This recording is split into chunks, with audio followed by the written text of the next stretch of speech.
seu terceiro ano de vida, a Associação Memo Shoah, Memória e Ensino do Holocausto, organizou neste ano de 2011 algumas importantes atividades, entre as quais se destacam as comemorações do 27 de janeiro, Dia da Memória das Vítimas do Holocausto, um ciclo de cinema, imagem e memória e um seminário de formação em junho. As you know, this is the week that leads up to International Holocaust Remembrance Day, which was marked by the United Nations in New York. This week, in many different countries, about 20 actually mark the 27th of January.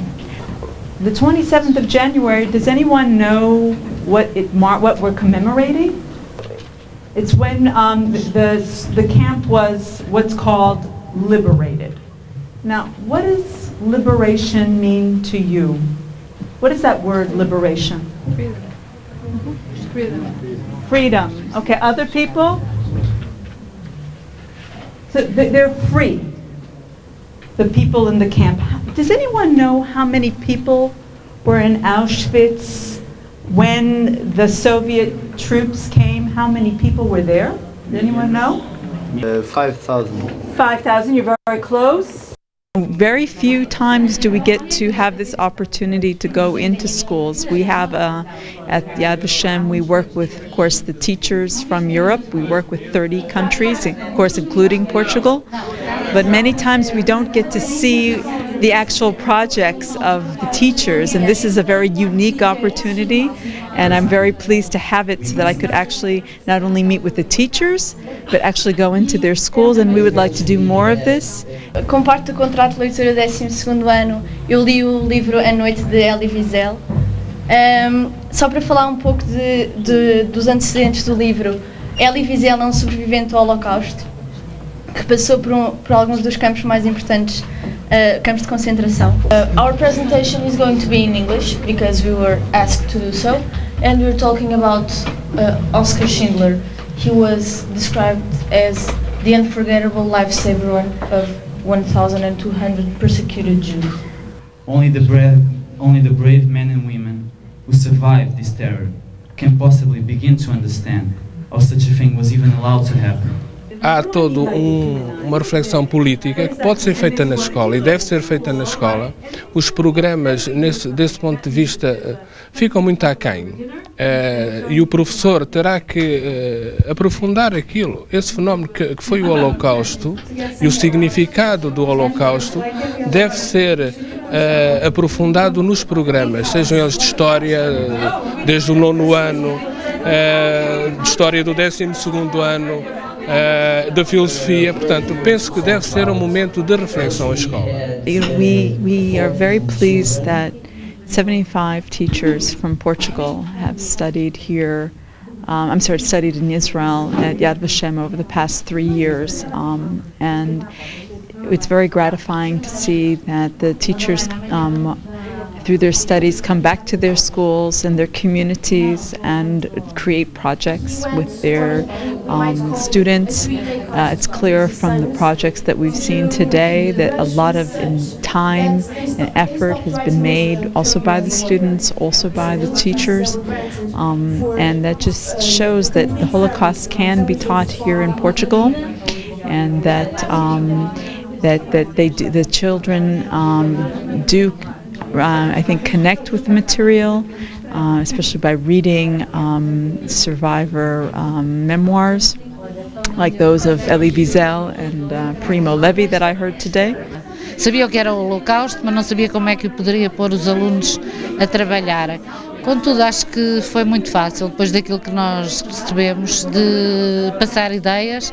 Eles agarraram, escolheram obras e começámos a trabalhar, e na área de projeto conseguimos fazer trabalhos que vocês viram muito interessantes. A formação excedeu completamente as nossas expectativas, pelo menos as minhas. Portanto, tanto a nível da quantidade e da diversidade de oradores e de temas, como a nível inclusive de saídas, de visitas a museus. O Yad Vashem tem um museu sobre o Holocausto espetacular. Tivemos 2 testemunhos de pessoas vivas ainda, que se passaram pelo Holocausto, e curiosamente um deles conheceu Elie Wiesel, diz que está vivo exatamente porque o Elie Wiesel lhe deu coragem quando ele queria ter morrido. que é que acharam deste contacto que tiveram com a realidade do Holocausto? Eu acho que foi ótimo, além de todos os dias aprendermos um bocadinho mais, que é sempre bom, e termos a perspectiva real, que nós às vezes não temos noção do que realmente aconteceu, e vermos isso foi excelente. Já tinham antes ouvido falar do Holocausto, por exemplo, em História, numa aula de História? Sim, é assim. Nós agora estamos no 12º de Ciências, mas ao longo do 9º ano, do 8º ano e não só, mesmo em documentários ouvíamos falar sobre esse episódio negro da história. O que é que mais te chocou ao estudar a realidade do Holocausto? Foi um massacre que foi para os judeus, ver as imagens que tiveram a mostrar lá dentro. No geral foi tudo, é difícil escolher algo como sendo mais chocante, que toda a história é horrível. And I've seen in a couple of schools how there seems to be a lot of graphic images being used. And this is a concern to us because we feel that we should be focusing more on photographs. Again, we're not trying to obviously hide those photographs. Those photographs are important documents, but using them overly in teaching, sometimes I wonder, whether the victims would want to have been remembered that way as a pile of bodies. And those are questions that we've discussed with the teachers, and I think they're important questions to keep talking about. É uma coisa que já me interessa desde a primeira vez que dei na escola. Se eu sabia quando dei na escola, não sabia. Mas são estes projetos que nos dão a noção do que realmente foi, do que realmente não se fala e do que realmente se deve lembrar. Acham que podia voltar a acontecer na Europa ou noutra parte do mundo? Se nós não aprendemos à primeira com o erro, mas vamos cair e nós já devíamos ter aprendido há muito tempo. Alguns de vocês disseram há pouco, nunca mais. Nós só podemos evitar de facto isso se de facto conhecermos a fundo, se conseguirmos distinguir noutros genocídios os sinais da tragédia que aconteceu no Holocausto. E portanto para isso nós de facto precisamos conhecer. Hoje faz precisamente 66 anos que o campo de extermínio Auschwitz-Birkenau foi libertado pelas tropas soviéticas. Esta temática tem sido sempre uma temática que me tem interessado ao longo da minha vida académica e quando surgiu esta oportunidade pensei que seria uma mais-valia não só para a minha aprendizagem, mas também para depois comunicar aos alunos e dar e relembrar um momento da história que eu considero um momento de importância relembrar, porque os educadores são isso mesmo, numa tentativa de relembrar aspectos históricos, de forma a que estes aspectos históricos, que neste caso um aspecto histórico negativo, não volta a acontecer. The concentration camps have existed since 1933. They started out as essentially prisons, cruel prisons, but prisons nonetheless for political prisoners, for homosexuals, gypsies from Romania, and union workers. As crianças com menos de 12 anos, os idosos e os deficientes eram levados para as câmaras de gás, pois eram mais pessoas para alimentar que não teriam nenhuma função. As crianças com mais de 12 anos eram utilizadas como cobaias em experiências médicas e como escravas. Houve pessoas que não sabem ainda muito bem como trabalhar este tema, outros que se mostraram interessados e daí eu ter trabalhado com essas pessoas que no tempo disponível que têm e que tiveram conseguiram, portanto, colaborar comigo, não só contactando os alunos, sensibilizando-os para esta temática e, portanto, como nós depois podemos ver, houve alguns alunos que não sendo meus alunos, sendo alunos de outros professores, se juntaram a nós neste projeto. Temos alunos que conhecem a temática e temos alunos que não conhecem a temática. Daí a importância de relembrarmos e de educarmos os alunos também para esta questão da história. Eu vi-me obrigado a fazer bastante pesquisa, usei bastante o site oficial do Yad Vashem, do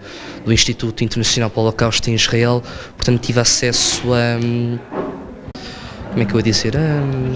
Sim, a dados diferentes, a perspectivas diferentes, principalmente testemunhos de judeus sobreviventes, que é algo que não entra muito nos livros de história. Of course, I have to say what we heard from you was really excellent and it was a very, very good overview of the terrible history that we are commemorating today. The Nazis had something to say about what a human being was, what society should be like, and how people should be governed.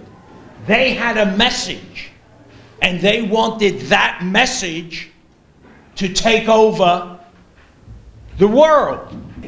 The Jewish people who gave the world the Bible, who gave the world the Ten Commandments, the Jewish prophets had something to say about what the nature of a human being was, what the value of an individual life is about, what human dignity is about. And you've all read it, because you read it in the Bible, the Ten Commandments. I am the Lord your God. I am a God of justice. I am a God of mercy. I am a God of righteousness. The German God, the Führer, whose picture, and we've seen his deeds, we've seen what his message was. He was not a God of mercy, of love, and of justice. Eu já tinha estudado este tema, mas não dentro da psicologia. Observando bem o processo da obediência, surpreendeu-me um pouco, porque realmente, se observarmos bem e percebermos como Hitler dava as suas ordens e mandava, os soldados aceitavam tudo, não digo de boa vontade, certamente haveria alguns que eram contra, mas não consigo perceber como é possível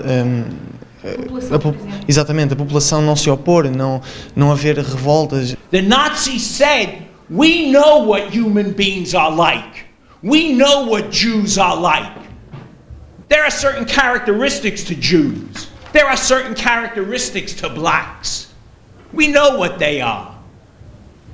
We say today, of course, and we know that the Nazis were wrong, and thank God the Nazis were defeated. É um tema um pouco desconfortável porque foi a morte de muita gente, aconteceu na Alemanha. Existem, por exemplo, se falarmos com alemães, talvez não se sintam orgulhosos referindo-se ao seu país. Na minha opinião, foi uma experiência pessoal muito boa, enriqueceu-me bastante, não só a nível da história, como a nível da psicologia. E para mim, na minha opinião, deverá ser sempre relembrado e fazer sempre iniciativas destas para que não seja de facto esquecido. No Dia Internacional para a Memória das Vítimas do Holocausto, iniciou-se o ciclo de cinema Imagem e Memória, que decorreu entre fevereiro e abril e exibiu 14 filmes e documentários sobre o Holocausto. Cada sessão foi antecedida de um debate com historiadores, escritores ou especialistas em cinema. No dia da abertura, Pedro Mexia falou sobre o século de todos os excessos. Curiosamente, o século que, pela evolução tecnológica, foi mais bárbaro. É também o século mais documentado pela mesma evolução tecnológica. Há muita ficção sobre o Holocausto. O haver tanta ficção sobre este tema, o que é que acha que leva nas pessoas? Uma certa confusão entre o que é realidade, especialmente passados 70 anos, o que é realidade e o que é ficção, ou pelo contrário ajuda a compreender o que foi e a interessar, por exemplo, os mais novos em conhecer essa realidade? Uma geração nomeadamente de escritores, mas também de cineastas, que viveram os acontecimentos ou que de alguma forma estiveram ligados a eles, e em que existe uma dimensão de testemunho que é muito importante e muito forte. Outra coisa, e no cinema isso aconteceu muito e tornou-se rapidamente desinteressante em alguns casos, foi de ser feito quase um subgénero a partir daquilo e, portanto, de, às vezes, ser explorado de uma forma um bocadinho grosseira, quer comercial, quer sentimental, mas sempre houve grande literatura e algum grande cinema. A Câmara Municipal de Cascais dispõe deste Espaço Memória dos Exílios, como referiu. Está instalado naquilo que foi a antiga estação dos CTT, inaugurada em 1942, ainda hoje é no resto do chão, a estação dos CTT. Nós estamos no primeiro andar, que na altura era o local onde estavam instalados os Correios. É nesse sentido um espaço por excelência para podermos receber este ciclo Imagem e Memória para tratar um tema absolutamente essencial para nós aqui no Estoril, que tinha a ver com, em Cascais, tinha a ver com o espaço de refúgio, de espera, de estadia daqueles que fugiam de uma Europa ocupada com vista a tentar passar para o mundo livre, que era representado pelos Estados Unidos. A nossa preocupação foi constituir um ciclo de cinema que abordasse não só intrinsecamente a questão da Segunda Guerra Mundial e, por consequência, a questão do Holocausto, mas que também explorasse um campo alargado do que foi o século XX. Temos um conjunto de 8 temas que exploram basicamente diversas situações que estão ligadas à questão do Holocausto. Em junho, o segundo seminário de formação da Memo Shoah realizou-se em Coimbra, não só pela localização na região centro, mas por ser esta uma cidade simbólica, pelo peso que a presença judaica e cristã nova aqui tiveram no passado. Este seminário teve uma componente diferente também porque foi co-organizado, não só pela Memo Shoah, não é? Mas também com a grande colaboração, aliás foi especialmente a colaboração não só da Escola Martim de Freitas, onde nos encontramos, cuja diretora é membro da direção da Memo Shoah, mas também pelo Centro de Formação, Associação de 12 escolas aqui da região de Coimbra, a Associação Minerva, e que tiveram um papel fundamental neste seminário. Obviamente, nós tentamos proporcionar a esses mesmos profissionais da educação, pessoal docente, não docente, formação contínua nas mais diversas áreas e seja formação contínua acreditada, digamos, seja também outras ações de formação, outra formação não formal, digamos assim, como é o caso da colaboração neste seminário, que, enfim, objetivamente se destina, em primeiro lugar, aos docentes da área da História, seja do segundo e terceiro ciclo do ensino básico, seja do ensino secundário. Nós conseguimos, enfim, nós, quem diz nós, conseguiu a escola e o Centro de Formação Minerva conseguiu, de facto, a acreditação pelo Ministério da Educação deste seminário. Infelizmente, por problemas levantados pelo sindicato, esses problemas tornaram impossível a acreditação e o conjunto de escolas, portanto o Centro de Formação decidiu não ir para a frente com a acreditação do seminário e lamentamos todos, mas de facto não tivemos outra hipótese pelo que aconteceu. Aliás, este tema não é, ou poderá não ser apenas digamos, para os docentes da área da História. Este é um tema que pode ser tratado de uma forma transversal noutras áreas, mesmo áreas não curriculares, porque obviamente isto tem a ver com a cidadania, tem a ver com a tolerância, tem a ver com toda uma série de valores que a escola não se pode aliar de desenvolver e de tentar passar para os jovens que a frequentam. Isto começou a partir de 2008, quando eu fui a um seminário em Jerusalém, portanto um seminário para professores de História, e em que realmente com os materiais que trouxe lá e com enfim, a formação que nos foi dada, nos levou a envolver a escola e sobretudo os alunos mais velhos, os alunos do 9º ano, em projetos que pudessem refletir alguma consciência sobre o que é que tinha sido o Holocausto. As atividades desses alunos estavam integradas num grande projeto que era os Jovens da Política e a Cidadania, e a partir portanto, dos últimos 3 anos temos comemorado o dia 27 de janeiro, o dia da memória do Holocausto, integrando, portanto, essencialmente as turmas do 9º ano, mas este ano conseguimos fazer uma experiência que correu muito bem, que foi desde o primeiro ciclo até ao 9º ano. O workshop que eu dinamizei foi sobre judeus, antissemitismo e darwinismo social em Portugal na primeira metade do século XX, ou seja, tentativa de identificar textos ou comportamentos ou organizações que em Portugal, na primeira metade do século XX, se tenham posicionado perante a comunidade judaica portuguesa ou sobre os judeus em geral, numa perspectiva de antissemitismo, e como é que isso pode ser entendido à luz das concepções mais gerais de darwinismo social ou de racismo ou de... portanto, foi esse o objetivo. O tema foi o antissemitismo antes e depois do Holocausto, portanto, todas as razões que levam a um Holocausto e se é que perduram. La filosofía educativa de Yad Vashem está basada en 4 puntos principales. El primero es personificar a las víctimas, dejar de hablar de la masividad de las víctimas, de los 6 millones, sino justamente hacer hincapié en las individuales. No se puede entender cómo 6 millones de personas desaparecieron de Europa si no entendemos quiénes eran, dónde vivían, cómo era su vida. Por eso es el antes, hay que entender el durante de la Shoah, que es saber cómo vivieron, no solo cómo murieron, que es muy importante, sino cómo vivieron, cómo se resistieron, cómo luchaban por el día a día y ver qué pasa después. Cuando hablamos de la Shoah tenemos que hablar, que es el tercer punto, hablar de varios actores, las víctimas, en este caso hablamos del exterminio de los 6 millones de judíos, hablamos de los perpetradores, que son nazis y también colaboradores, la pregunta es cómo fue humanamente posible.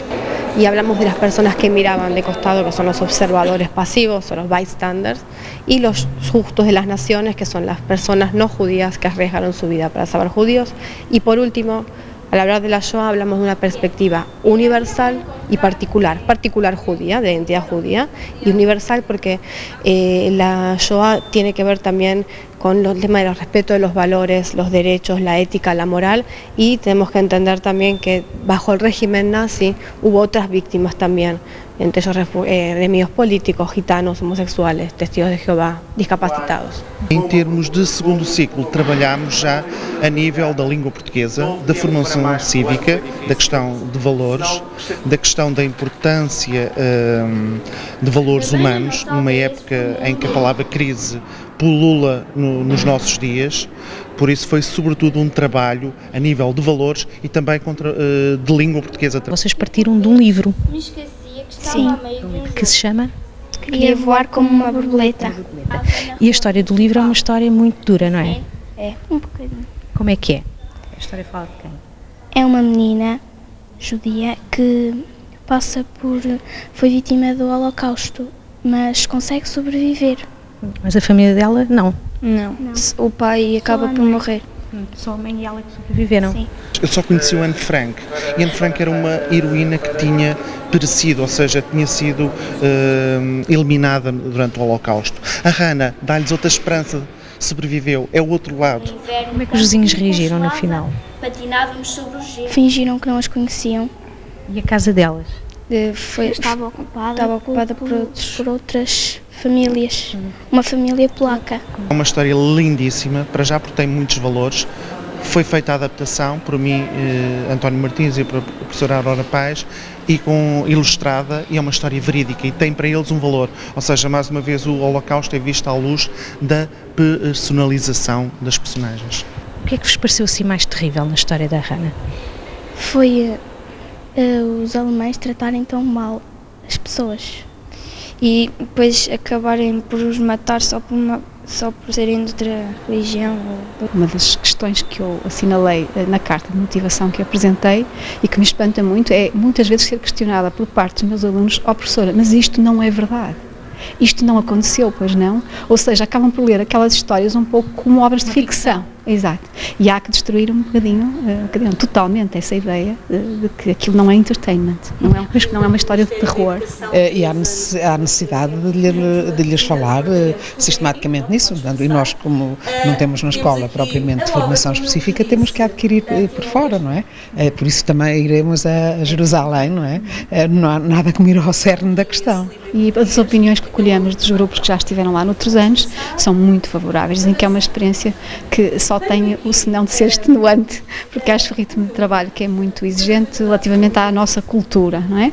Mas que o saldo final, que é muitíssimo positivo. Para agosto, prepara-se para partir para Israel o 4º grupo de 24 professores portugueses, organizado pela Memo Shoah, para participar no seminário no Yad Vashem sobre o ensino do Holocausto. Também em agosto, terá lugar o 3º Seminário sobre Rodas, que depois da Polónia e Alemanha, decorrerá este ano em Praga e Budapeste. A Memo Shoah está aberta a todos os professores interessados. Basta contactar com o site www.memoshoah.pt.